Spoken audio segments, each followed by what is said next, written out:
Scuole superiori, iscrizioni adesso. Con 15 giorni di anticipo sul calendario previsto, le iscrizioni agli istituti superiori saranno aperte solo fino al 15 febbraio per quest'anno. Date le recenti grandi evoluzioni dell'Istituto Linussio dal Medio Friuli, abbiamo chiesto al dirigente scolastico Vittorio Borghetto perché scegliere di non andare nelle grandi città. Jacopo Linussio di Codroipo, ecco, come tutti sanno, si colloca all'interno del Medio Friuli. Ecco, territorio estremamente importante per, oserei dire, tutta la regione Friuli-Venezia Giulia, e all'interno di questo territorio il Linussio dà un'offerta formativa, offre una scelta per il futuro del ragazzo estremamente eterogenea. Quali sono gli indirizzi che troviamo all'interno dell'Istituto Linussio? Allora, si comincia con un liceo scientifico che noi l'abbiamo caratterizzato come un liceo a dimensione di studente. Non abbiamo classi numerosissime, ma l'offerta formativa è molto diciamo importante. Cito solo due esempi di progettazioni che sono entrate nel curriculum, diciamo, ordinario del Linussio. L'insegnamento della lingua russa, ecco, a partire dal primo anno di corso, l'insegnamento della seconda lingua comunitaria, che in questo caso è la lingua tedesca.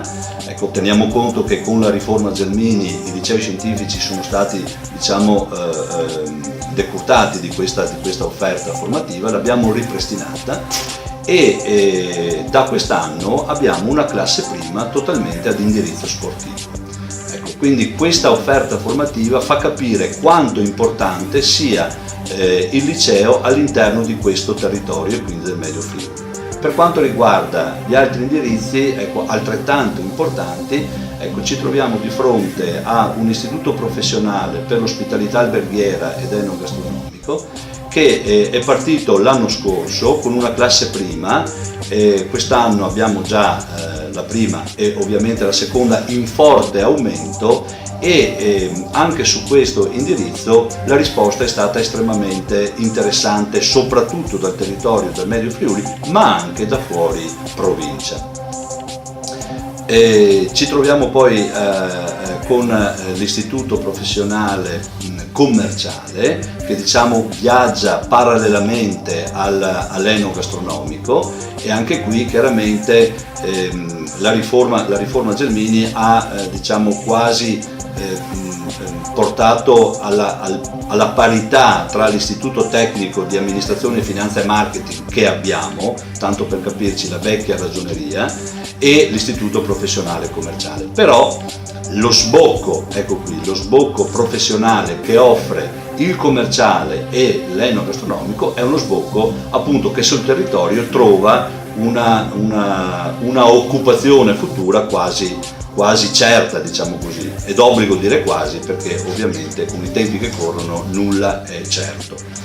L'istituto tecnico di amministrazione, finanza e marketing va a colmare, diciamo, quel segmento che proietta lo studente su un duplice canale futuro, sia l'occupazione immediata e anche o l'eventuale scelta universitaria.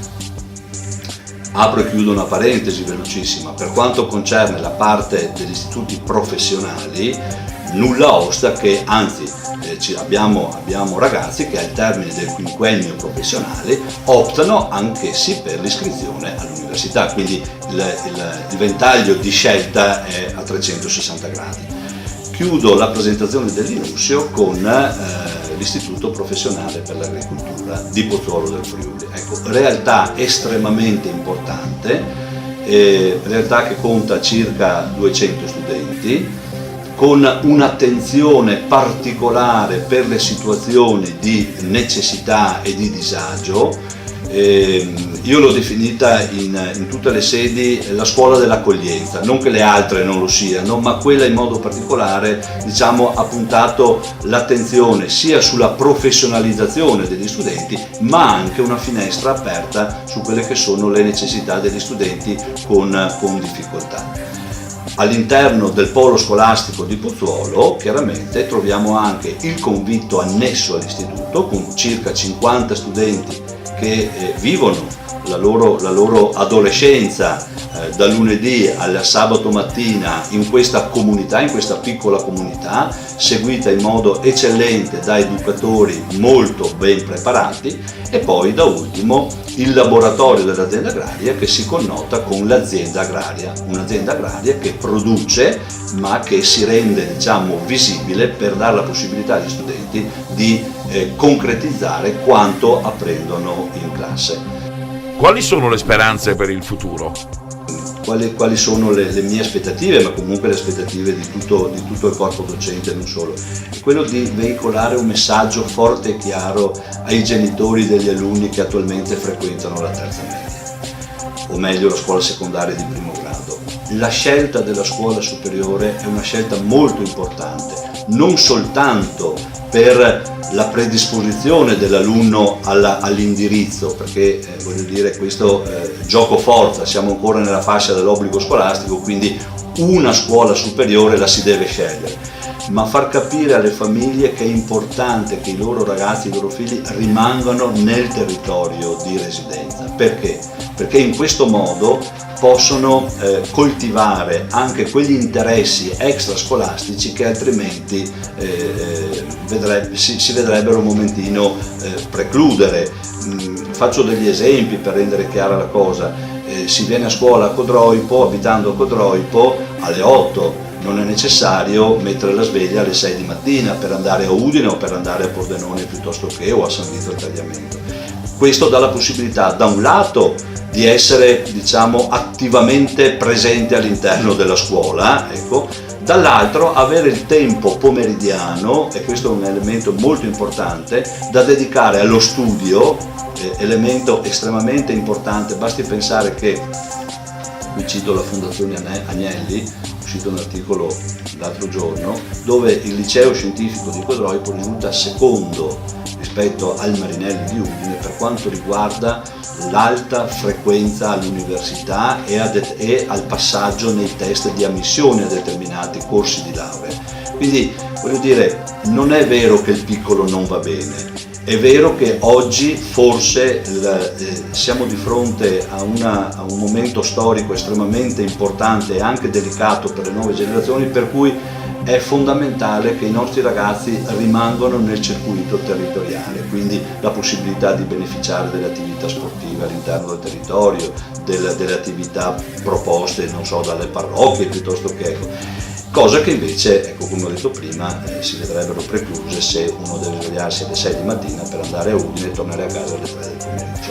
L'attività di orientamento non è una mera attività di indicazione, ma è un processo educativo che coinvolge sì lo studente, ma in prima persona i genitori di quello studente.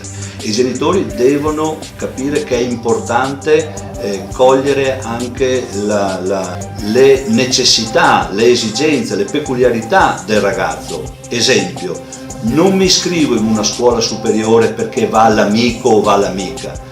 Scelgo una scuola superiore, qualunque essa sia, perché mi sento predisposto a quel tipo di indirizzo, ma soprattutto perché ho un progetto di vita a medio-lungo termine. Sappiamo che i 5 anni di scuola superiore sono 5 anni estremamente importanti, perché si va da una fascia d'età che parte dai 14 anni e si arriva, se tutto va bene, a 19 anni, quindi la forbice dell'età è estremamente ampia e quindi gli stimoli, le sollecitazioni positive e negative chiaramente in questa fascia d'età ci stanno tutte, no? E quindi avere la possibilità di accompagnare i ragazzi per quella che sarà poi la vita adulta.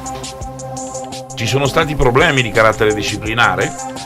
All'interno del nostro istituto, quando dico nostro istituto intendo Codroipo più Pozzuolo ovviamente, c'è un monitoraggio quotidiano su eventuali situazioni di disagio che potrebbero eventualmente sfociare in episodi di bullismo, ma l'attenzione dei docenti dell'INUS è talmente alta che ad oggi, e speriamo anche per il futuro, questi casi non si siano mai verificati. rapporti sul territorio con le associazioni, con la parrocchia, con l'azienda sanitaria, con i servizi sociali permettono all'interno del nostro territorio, quindi del Medio Friuli, di avere comunque un monitoraggio quotidiano su più fronti, sia interni alla scuola che esterni alla scuola. Quali sono le condizioni delle strutture logistiche degli istituti superiori del Medio Friuli? Le nostre strutture sono delle strutture all'avanguardia, migliorabili sicuramente sì. Allora, innanzitutto abbiamo dei laboratori di informatica che vengono utilizzati full time, ecco, sia ovviamente dal personale docente con i ragazzi, ma monitorati e assistiti dagli assistenti tecnici dell'istituto. Abbiamo un laboratorio nell'istituto professionale per l'industria e l'artigianato, una volta si chiamava così, quindi l'officina meccanica che da qualche anno in convenzione con l'Asso Frigoristi è diventato polo formativo regionale anche per le medie e piccole imprese, tant'è che è un'officina che lavora 365 giorni all'anno. E a Pozzuolo, come dicevo prima, oltre all'azienda agraria che si connota come laboratorio per i ragazzi dell'istituto agrario, abbiamo dei laboratori diciamo invidiati un po' dagli altri istituti, laboratori di informatica, laboratori di chimica, di biologia e quant'altro, che chiaramente vengono utilizzati sia dall'istituto agrario ma anche dalla vicina ERSA, quindi l'ente regionale, con la quale abbiamo da quest'anno stipulato un protocollo d'intesa per una collaborazione sperimentale molto stretta, e quindi la scuola che si apre all'esterno, non è una scuola autoreferenziale ma una scuola che è molto attenta a quelle che sono anche le richieste che arrivano dall'esterno e quindi delle opportunità per la scuola medesima. Grazie al dottor Vittorio Borghetto, dal Medio Friuli per il Ponte News Marco Mascioli.